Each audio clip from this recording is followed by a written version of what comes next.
Well, hello there, my lovelies. I'm so excited. Today I'm bringing you a collaboration with the absolutely gorgeous Edna Wargon Art. She is so talented. I've been talking to her for a while, and I approached her, well, stalked her. Some people say stalk. I approached and asked her if she'd mind collaborating with me because I have been watching her for a while. And she said, yeah, sure, absolutely lovely. And she suggested that we do faux opals. And I was like, yeah, I love that idea, absolutely love that idea. And this was actually quite a while ago, and I'm so sorry, it's me that's been holding it all up. Unfortunately, I've had a few things going on in my personal life, which has meant that I've had to, my focus has been shifted somewhat, shall we say. And yes, anyway, that's hopefully getting sorted soon. And yeah, so I've used a bit of resin and some mylar flakes, and I'm colouring one with the pink and one with the blue that's in the pastel set from Resinate. I think I put the names up earlier on, and I just put the smallest amount possible that I could in there. You don't really want this too opaque, because otherwise you're really going to have to cram a lot more glitter in.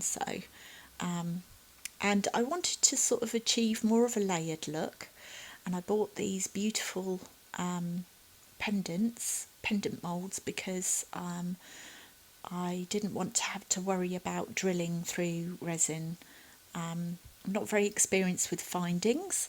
At the end, there are some pictures, so please do stay at the end to some other designs as well, with some findings from the lovely Sharon Brown from Resin Supplies Den. So you can see here I'm taking a tiny bit of the, I think it's lilac, I forget. I did put the names anyway, I showed you the pots. Anyway, and then I'm just doing the same.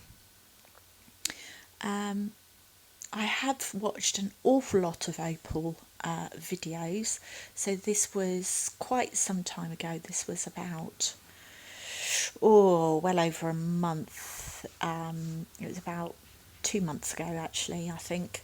And the ones that I really enjoyed were where they sort of layered different effects. So they didn't just chuck a load of glitter into resin, although that does work very well. I did like just different techniques, and I did really admire Edna Wargon's original opal coasters that she did. Um, but you can really sort of make these your own. I'm deciding that I need a few more mylar flakes here. I wouldn't recommend doing this because they kind of stick up at the end, so if you are going to put mylar flakes in, just stir them in. And again, all these mylar flakes and glitters, they're all from Yvonne at Resin Supplies Den. Go along, they're on Facebook, ever so friendly. If you're stuck on anything, they'll bend over backwards to help you. Great community, very friendly, love them to bits. They're my resin family. I don't get paid by them, I don't get a commission to say that. I just believe in supporting small businesses.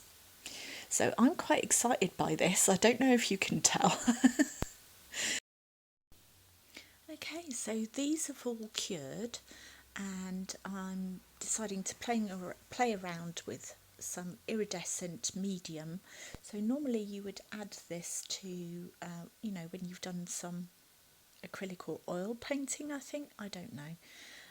But I used it for my experiments, so I figured I might as well have a go.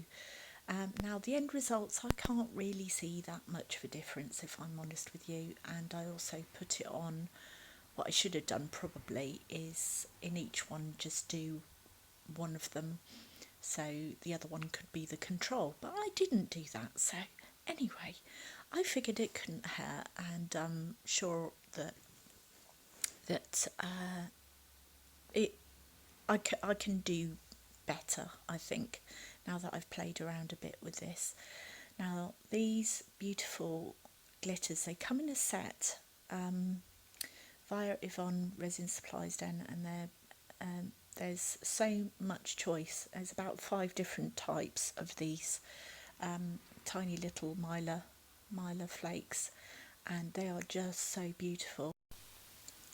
Yes, what I might do next time is actually mix up the smaller ones with the bigger flakes. I think that would make more of a realistic effect. I don't know.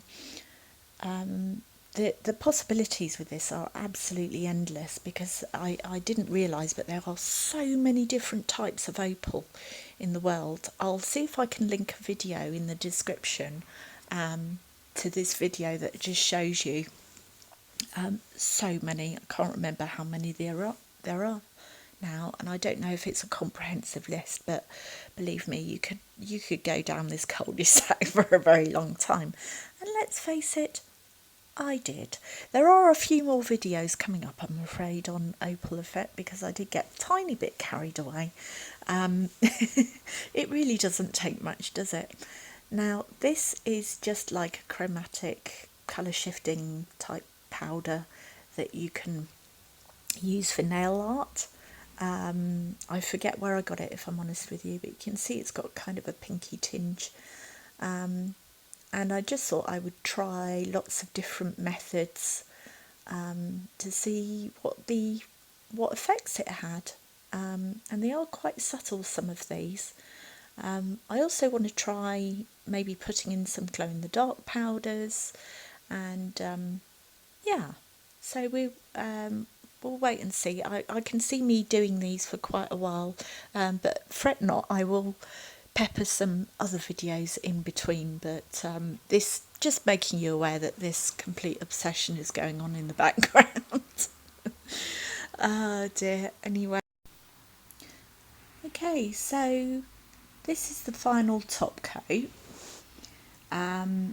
So I'm hoping that I won't need to dome it again, but I do end up sort of sprinkling a few more glitters, because why not?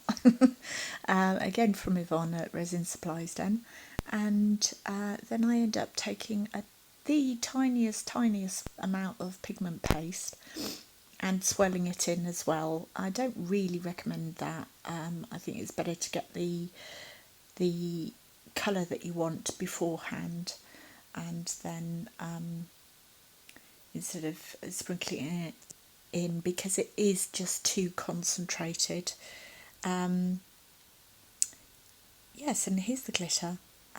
So we are just about to go to the demold, and I hope you really like them. I thought they came out beautifully, and I've put in another example of another type that I made, and I will be posting that video too. Alright then, thank you for watching. Alrighty, it's the next day. I'm so excited to demold these. So I think that these two are the ones that I put the kind of, here comes trouble. So I think these two are the ones that I put these two I put iridescent, this stuff on, iridescent medium, and then I rubbed some like chameleon kind of stuff on this stuff. That's it. So it's called ultraviolet. It's kind of this aurora type nail stuff that you can get, colour shift, but I think any chameleon really will probably work. Just experiment and have fun. So I put it on this one and this one, I think, and I wanted to add depth. So without further ado, let's have a look.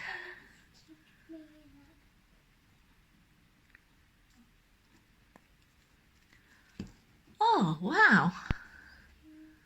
That's pretty cool, isn't it? What do you think now? It is a matte mould, so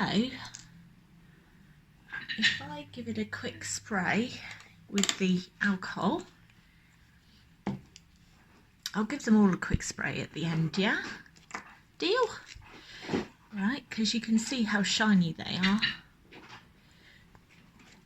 And then, God, it's pretty. I think I can probably go. Problem is, obviously, what I wanted was kind of layers of depth. And yeah, I think I could go a bit cloudier in terms of the mixture, but this is all a bit of an experiment.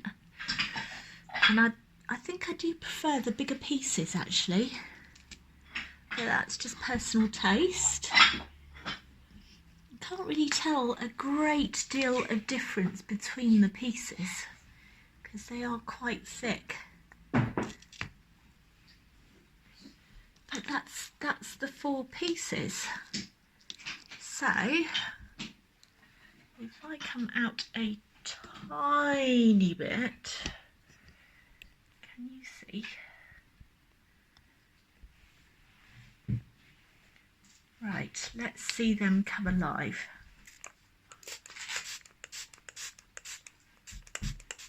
So this is what they will look like Mummy, when shiny. Mummy, I'm hungry. Yes, darling.